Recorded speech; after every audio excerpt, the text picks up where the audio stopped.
इस वीडियो में हम होंडा CD70 का इंजन ऑयल तब्दील करेंगे और साथ में विस्कोसिटी चार्ट के मुताबिक 20W40 या 20W50 कौन सा इंजन ऑयल इस्तेमाल करना चाहिए ये भी बताया जाएगा। इसके अलावा इंजन ऑयल लेवल और इंजन ऑयल कंडीशन चेक करने का तरीका भी आपके साथ शेयर किया जाएगा।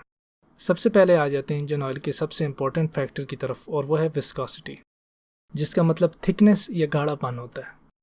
ओनर्स मैनुअल के मुताबिक आप 0 डिग्री सेल्सियस से लेके 45 डिग्री सेल्सियस तक आप 20W40 या 20W50 दोनों में से कोई भी इंजन ऑयल डाल सकते हैं, लेकिन ज़्यादा बेहतर ये है कि मौसम के ठंडे या गर्म होने के हिसाब से पतला या गाढ़ा इंजन ऑयल डालें। इसके लिए आप अपने मोबाइल में मौजूद वेदर ऐप को चेक कर सकते हैं। ये जिस इलाके में मैं रहता हूँ वहाँ पे सर्दियों में टेम्परेचर कम से कम 7 डिग्री तक चला जाता है और मैक्सिमम 22 डिग्री सेल्सियस तक होता है।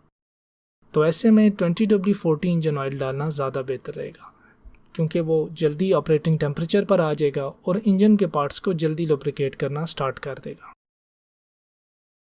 ठीक इसी तरह गर्मियों में टेम्परेचर कम से कम 21 डिग्री सेल्सियस होता है और ज़्यादा से ज़्यादा 45 डिग्री सेल्सियस से भी आगे होता है।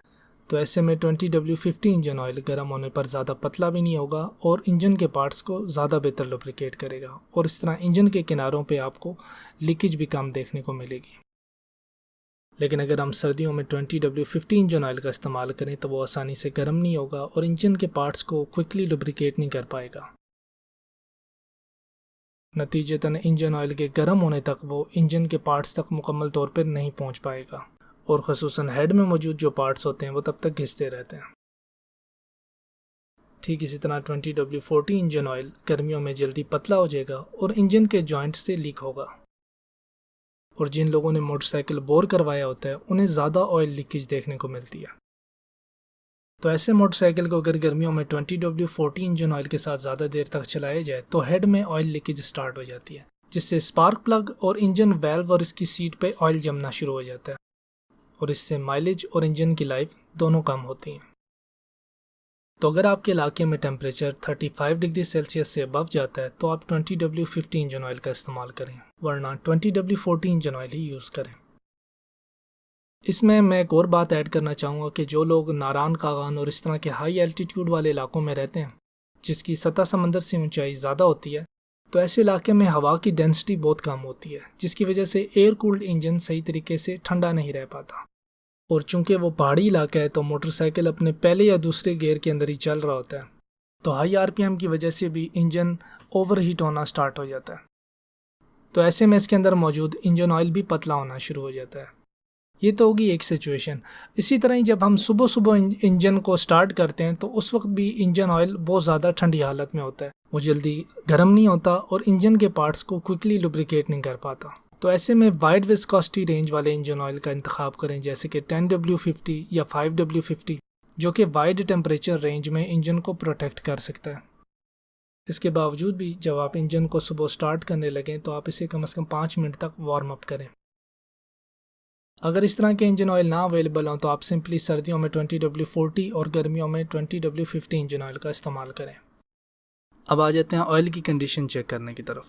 डिपस्टिक को रिमूव करने से पहले आप इसको अच्छी तरीके से किनारे से साफ़ कर लें और फिर आप प्लायर की मदद से इसको लूज़ कर लें। फिर ऑयल डिपस्टिक को एक बार साफ़ करके इसके अंदर रख के बग़ैर कसे बाहर निकालें, और फिर वाइट टिश्यू पेपर पर ऑयल की इस तरह सीधी लकीर खींचें, और साथ में जो निशान लगाया वो 1500 किलोमीटर चले हुए इंजन ऑयल का है। जब तक इसके अंदर इस तरह का येलोइश कलर रहेगा तब तक इंजन ऑयल काबिल इस्तेमाल है, और जो ही ये येलोइश कलर कम होना शुरू हो जाए तब इसे तब्दील कर दें। और साथ में जो 1500 किलोमीटर चला हुआ इंजन ऑयल है, इसका पीला रंग अभी भी काफ़ी हद तक बरकरार है, लेकिन फिर भी हम इसे 2000 किलोमीटर के आसपास चेंज कर देंगे। बहरहाल एटलस होंडा का इंजन ऑयल हमें उनकी दी गई सर्विस इंटरवल पे ही चेंज करना चाहिए, जो कि पहली बार 1000 किलोमीटर पर चेंज किया जाता है और उसके बाद हर 2000 किलोमीटर के बाद तब्दील किया जाता है। और इसके अलावा ऑयल लेवल चेक करने के लिए आप डिपस्टिक को पहले अच्छी तरीके से साफ़ कर लें और फिर इसे क्रैंक केस में बग़ैर कसे रख के बाहर निकालें। इसके ऊपर एक लो लेवल की मार्किंग दी गई होगी और दूसरा हाई लेवल की मार्किंग दी गई होगी। आमतौर पर ऑयल लेवल हाई और लो के दरमियान होना चाहिए, लेकिन एटलस होंडा रेकमेंड करता है कि ऑयल लेवल को फुल वाले निशान तक रखें। ऑयल निकालने के लिए ड्रेन बोल्ट आपको ये राइट वाली साइड पर मिलेगा। इसके आगे ये मेटल की ब्लॉकिंग होगी।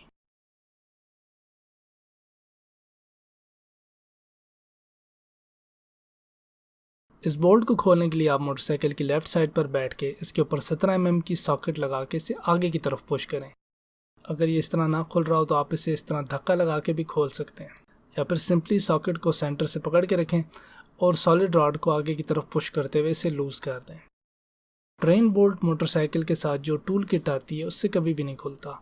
इसको आप हमेशा इस तरह सॉलिड रॉड या सॉकेट की मदद से ही खोलें। इसे लूज़ करके बिल्कुल किनारे पे लें और इसे निकालने से पहले इसके ऊपर जो वॉशर लगी हुई है वो अक्सर क्रैंक केस के साथ चिपक जाती है, उसे इस तरह स्क्रू ड्राइवर की मदद से अलहदा कर दें।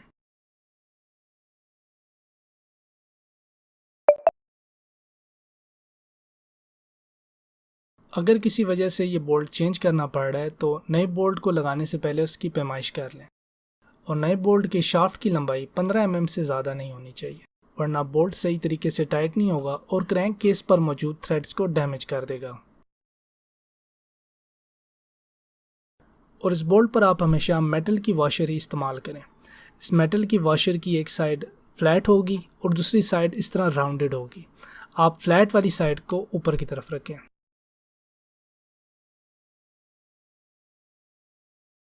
इस तरह बोल्ट मैक्सिमम ग्रिप करेगा और आसानी से लूज़ नहीं होगा। इसे लगाने से पहले इसकी सीट को अच्छे तरीके से साफ़ कर लें और फिर बोल्ट को लगा के हाथ की मदद से जितना मुमकिन हो सकता है टाइट करें, और फिर इसके ऊपर सॉलिड रॉड लगा के एक बार इसे सेंटर से पकड़ के टाइट करें और फिर दूसरी बार सॉलिड रॉड को एंड से पकड़ के हल्की सी फोर्स से टाइट करें। तो अब इसे रिफ़िल करने के लिए, अब चूंकि गर्मियाँ है तो हम इसके अंदर 20W50 इंजन ऑयल डालेंगे।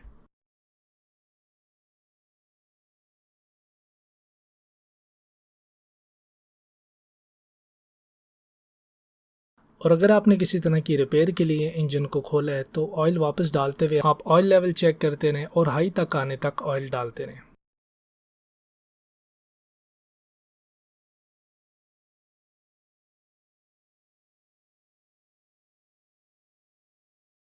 और डिपस्टिक को वापस लगाते हुए आप इसे सिर्फ हाथों की मदद से ही टाइट करें और ज़्यादा से ज़्यादा इस तरह 2 अंगूठों की मदद से इसे टाइट कर दें।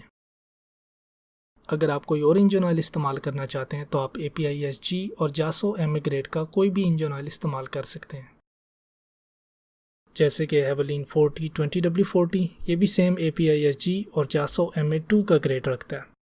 और इसके अलावा 20W50 का अल्टरनेटिव शेल एडवांस और टोटल हाई परफॉर्मेंस है। ये इंजन ऑयल भी सेम APISG और जासो MA स्टैंडर्ड के इंजन ऑयल हैं।